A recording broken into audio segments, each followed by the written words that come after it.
Good afternoon. 안녕하세요.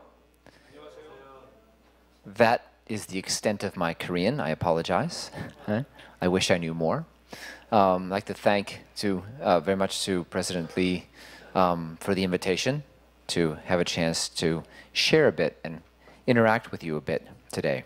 In terms of what I'd like to discuss today, a few things. I'd like to talk about what I believe everyone in this room is already aware, and that it is really time for a change in higher education. I'd like to talk about Minerva, this thing called Minerva, some of the benefits that we are seeing for students, for learners, probably the most important. I also wanted to talk about some of the benefits that Minerva and this model actually affords for institutions as well. Many of you, leadership of great Korean universities, right?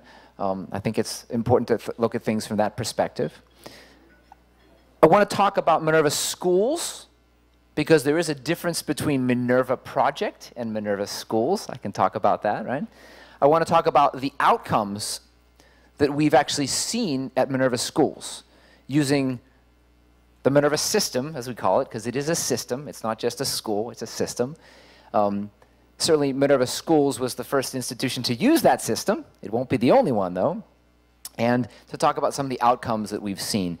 And then I'd like to share a few words about how all of you can actually be the change, be positive change, right? Because again, you hold in your hands the reins or the leadership of many great Korean universities. Charles Darwin quote, right? It's not the strongest of the species that survives, nor the most intelligent. It's the one most adaptable to change. The first time I actually heard the term Fourth Industrial Revolution was actually in Korea. I find here you love the term Fourth Industrial Revolution, right? I think it was some bankers, maybe at Deutsche Bank, that actually coined this term. That's what someone told me. But I know in Korea we talk about the Fourth Industrial Revolution. The idea of the Fourth Industrial Revolution is inseparable from change, right? Change, right?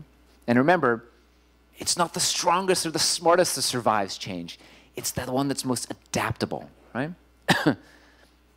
So keep that in mind as a theme going through this. Time for change, again, I think for you all fellow educators, some of this is not going to be that surprising, right? World is changing very quickly, right? Technology is driving that change and making it quicker than it probably ever has been in human history, right? And we've seen this across multiple regions, countries, markets, sectors. We know this. Again, this is nothing new to us. We've even seen it even within education as an industry, I guess, if we call it, or as a sector, as we call it. We've seen it there as well, right? I'm sure that you agree with me, right, in that we have a very similar viewpoint, right? And that is two words: education matters. Education is important, right? Probably cannot be overstated, because if you look at the nature of education, not just at the higher education level, but at many levels, right? What institutions do, what they don't do, sometimes it's actually, you would question whether people actually believe, or some people believe that education matters, but we believe it does. So the world is changing, education matters, but we all know this as well. We know that institutions, our own institutions, some institutions that you lead, the institutions maybe where you went to school, where you got your PhDs, your masters, or even your undergraduate degrees, right, are facing many systemic challenges. We know that very well and very acutely, right? One big challenge is what sometimes people call the skills gap. Our young people, learners, students, need for success in our modern world, regardless of what they do. Doesn't matter whether they're going to be a scientist or whether they work for the government, right? Or whether they're an educator or whether they work in business, it doesn't matter.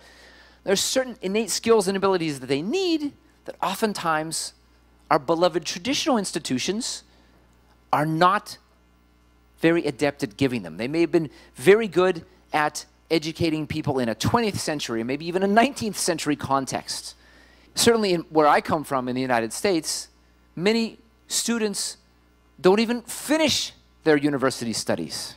A number of reasons for that. Some of them find it actually ineffective.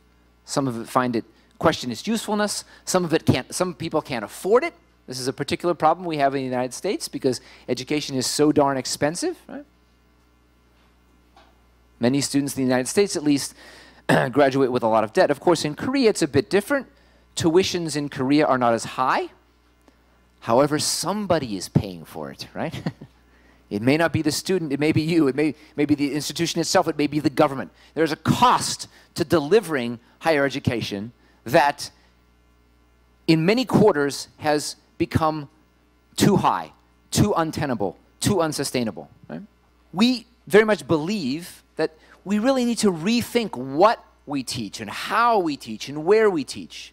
We need to rethink what students learn, how they learn, and where they learn in a modern context.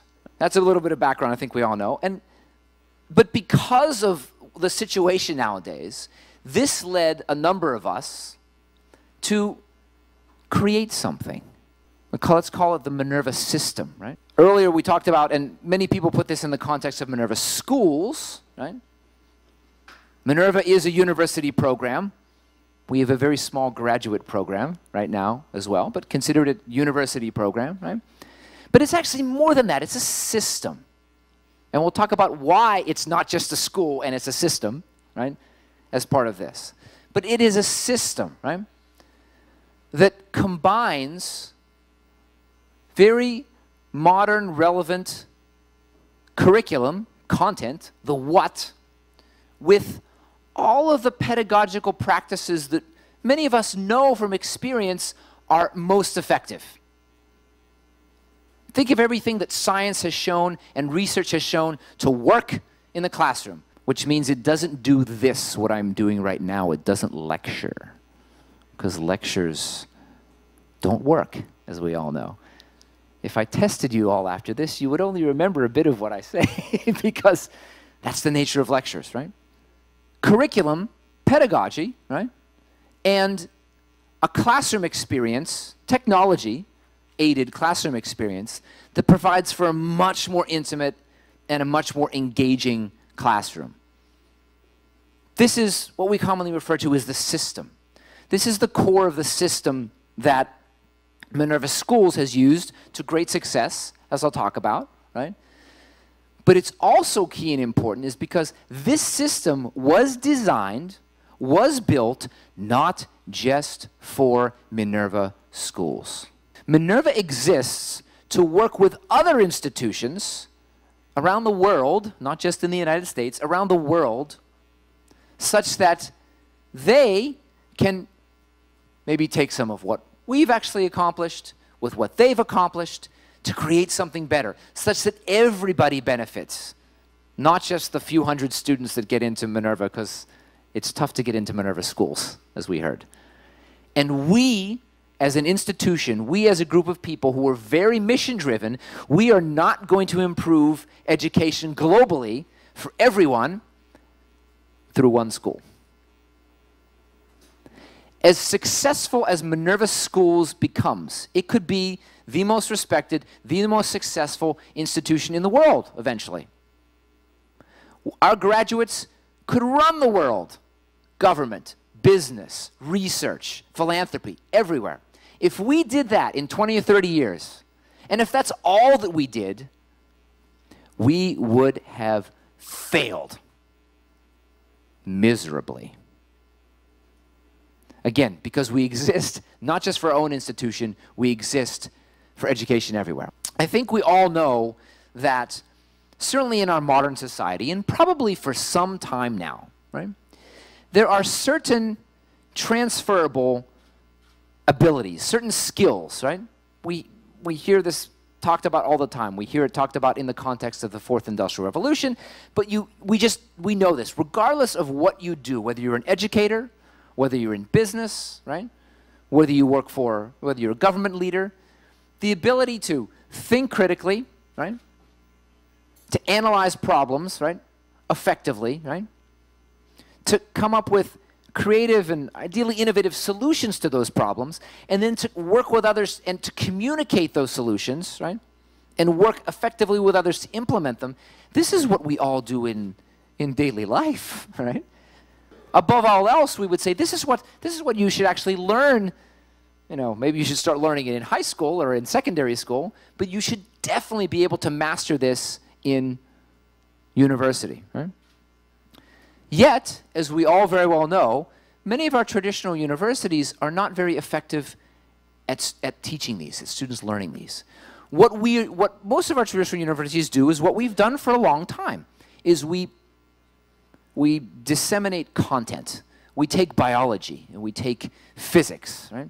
And we take history, and we push it to students, right? Well, particularly in a modern era where a lot of the stuff you can actually learn by getting on the internet, some things, right? Or you could even read a book, and books have been around for a while. What becomes even more important in our modern society, but what's always been important, is, again, the ability to analyze information, to be able to separate what is true from fact, what is right from wrong, right? These innate abilities. Right? Now, certainly in the United States, where I'm from, all of our great universities say that they teach people to think critically and they think and creatively problem solve and all that. But you have to ask them how they actually do it. Because Minerva not only says this, but we actually do it in a very, I think, meaningful and thoughtful way. So remember my colleague Stephen Kosslyn, right? So one of the world's foremost experts on, well, cognitive science, right? And how the brain works, right? Certainly knows much better than I do, right? That in order to be able to learn fully these skills and abilities, right, you have to break them down into their core component parts. Because critical thinking is not one thing. Whenever somebody says to me, oh, we're teaching critical thinking, it drives me crazy. How are you doing that, right? Critical thinking is not one thing. It's comprised of many different subcomponents, sub-processes that we can train our brain to actually learn. But here's the thing. For our brains to really effectively learn these, right, and to be able to use them in many different areas, we need to practice them in multiple contexts, in multiple disciplines. Something called FAR transfer. So maybe many of you are familiar with the term of FAR transfer. To learn something in one context, to learn a skill in natural science, context of the natural sciences, in chemistry or biology, right? Or biochemistry. And then be able to practice that in the social sciences, in law, right? In philosophy. Be able to practice it in arts and humanities, in computational sciences, across the board. And if the brain, and the brain is notoriously bad with doing this naturally, right? The brain is terrible at far transferring without practice. We stink at it. It's just biology. It's our brain. But by practicing such deliberately across multiple disciplines and doing it over and over and over and over and over and over and over again, we can get a little better at it. We can get a lot better at it, actually. And that's the goal, right? Because this is what we want. So we want students, even in using the Minerva system, or certainly in Minerva schools, if our students forget all of the content that they learn, if they forget all of the, if they're a biology major, if you forget all of the biology that you've learned, well, hopefully you won't forget everything. But if you do, fine. But if you master these transferable skills and can apply them not only in the biological sciences, but across other disciplines as well, success, in our opinion. Another big aspect, major aspect of benefits for students about how students learn using the Minerva system has to do with active learning versus passive learning, right? So listen, again, we all know this here. There has been a lot of research and there is a lot of data that show that being actively engaged in what you're learning is much more effective for retention. That's what I'm saying. This is tough because it's passive, right?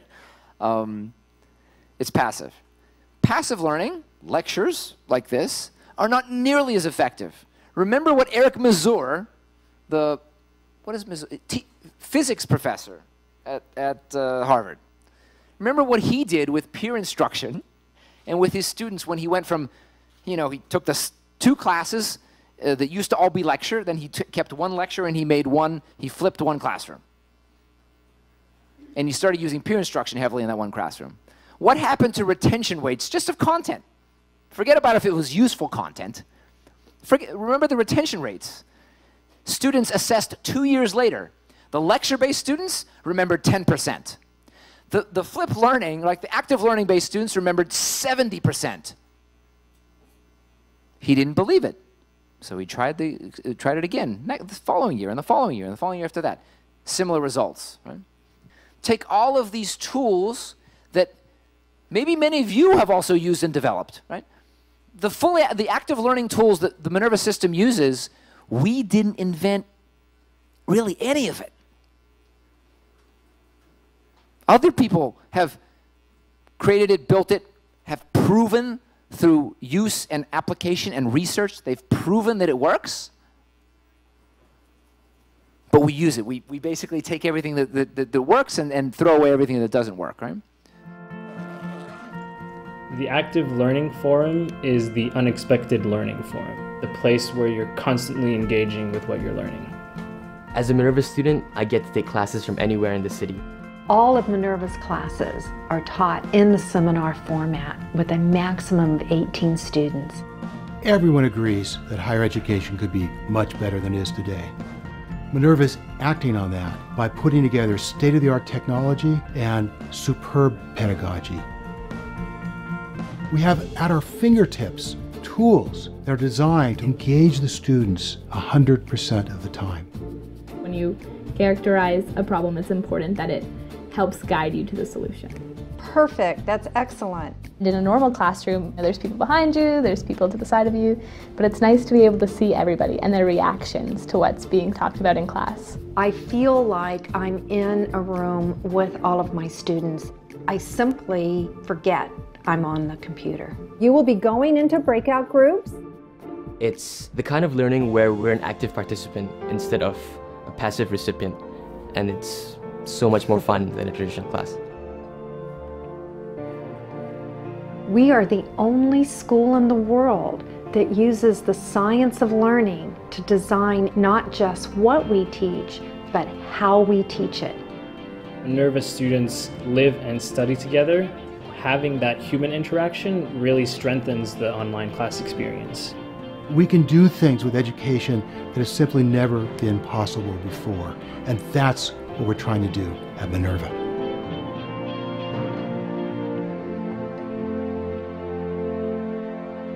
Think of it this way. That's a little bit about what a Minerva classroom experience is about, right? Active, not passive. It's about using all of the tools that have been shown to work, right, in pedagogical science and putting them together, right, in each class session for maximum effectiveness, to optimize individual student learning outcomes, right? Okay. We talked a bit about some benefits of this system for students. I wanted to say a few words about benefits for institutions, because there are some interesting benefits for institutions as well. So even though a lot of people talk about technology in education, right? Technology in the classroom, technology in education in general, and that's fine, right? Sometimes people, I think, overstate a lot of what, technology should be doing, or maybe think technology should be doing certain things that it actually shouldn't be doing, or vice versa. But it is true that, and we found, certainly right now in 2019, right, that technology, if used thoughtfully and properly, does have the ability to create a much more controlled and interactive and dynamic setting for learning. And we know this very, very well because that's exactly what we do. The classroom settings that you saw in the video right now, our classroom at Minerva, we have a name for it. It's called Minerva Forum, or just Forum, right? F-O-R-U-M, Forum, right? Does just this. It offers the ability for educators to create a much more controlled and structured environment. It also offers the ability to collect and then offer to students an unprecedented level of individual feedback, right? Which is very, very interesting, right? It also offers instructors, institutions, tools for development of courses to make with this system, you could take any course from anywhere, any institution, or a new course, for that matter, right? And make it fully active learning, right? To make it just as engaging and just as dynamic and just as intensive as any course, for example, that we already teach at Minerva schools. It also would also offer an institution the ability to offer additional programs, right? Again, using that, such as scaffolded curriculum and fully active learning for certainly much lower cost. A lot of this also has to do with cost benefits as well, right? We all know and love, traditional university campus setting, right? Because many of us have worked or work there. We went to school there, right? But think about the physical footprint of a traditional university campus, be it one in the city or one in the countryside, right? Hasn't really changed that much over time.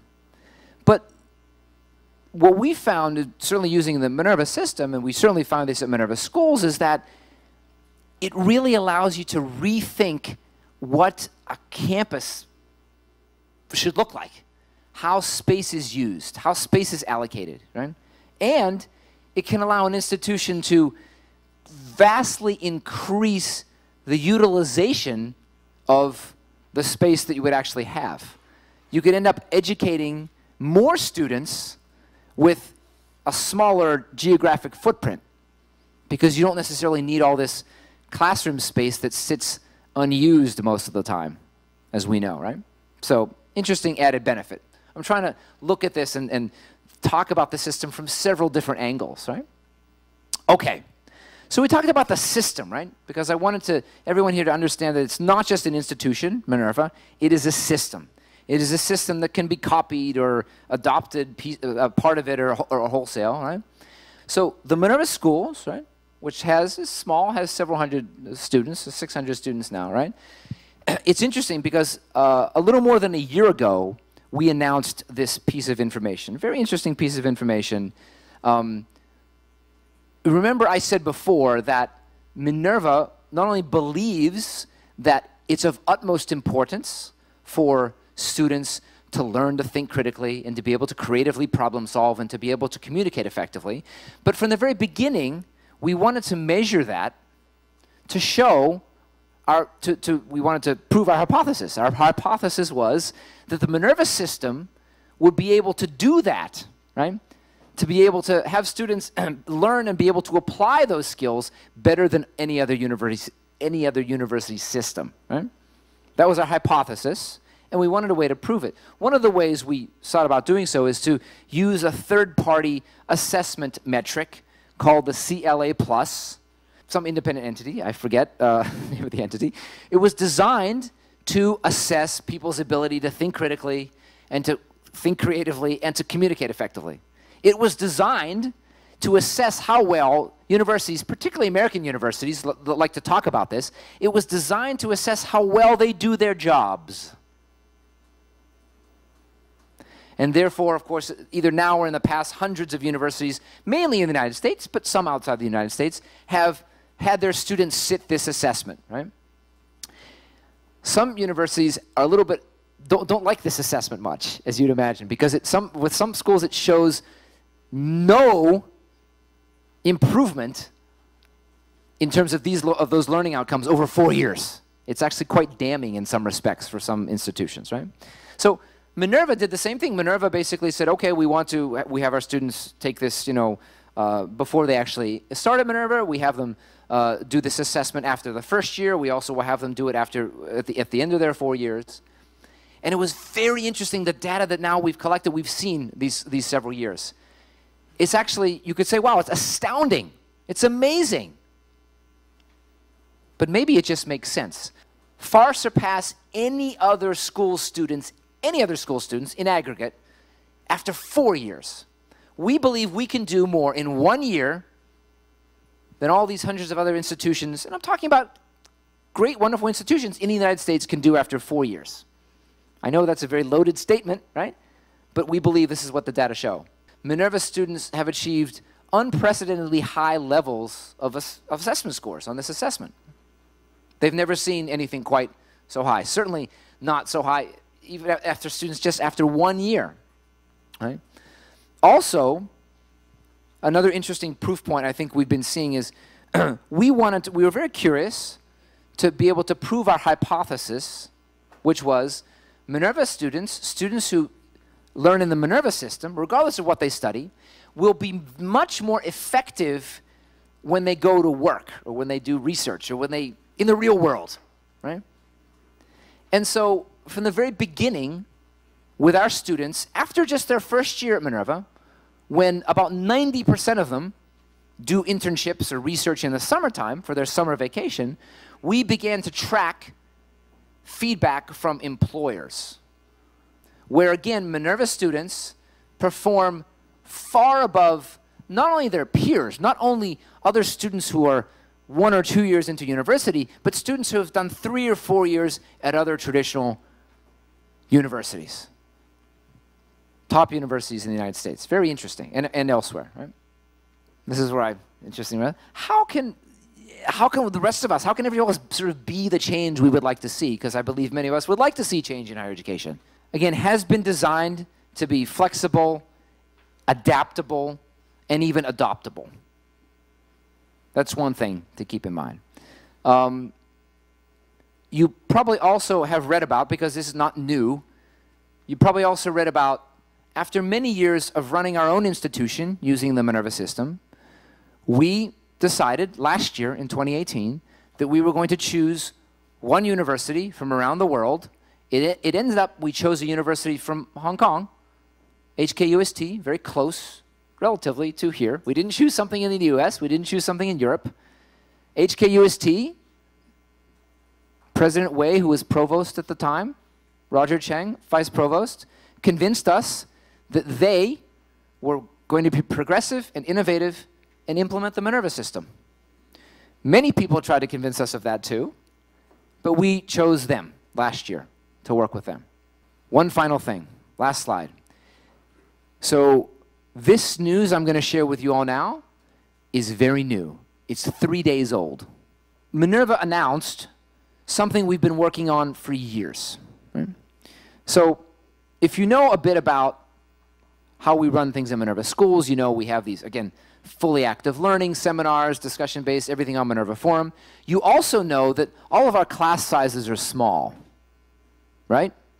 20 students or less at Minerva schools. What you also know, particularly if you run a university, is that it is perhaps impossible maybe, for many other universities to have 100% of your classes all small size. We could do it, but that's just the way we do it, right? But it may be difficult, if not impossible, for others to do it. And we know that. We knew that from the beginning, right? So what Minerva has been creating, based on our own experience, is a classroom. You call it an updated version of Minerva Forum, right? That allows for fully active learning, even for a classroom of several hundred students. Whereas, if using one professor, you would need a number of teaching assistants, you will need a number of TAs, right? But the ability to, it allows an institution of any size, even if your average class size is 200 students, even if you have to teach people in big 300, 400 person lectures, you can completely get rid of lectures. And you can have fully active learning, active, engaged, constant activity, flipped classroom several times, right? For every single student. We believe, this is big. As important, I think, as the creation of Minerva and Minerva Schools was in the beginning a number of years ago, maybe this is bigger. Okay, I've spoken enough. Thank you. I'd be happy to have any questions or dialogue if we still have time. Thank you.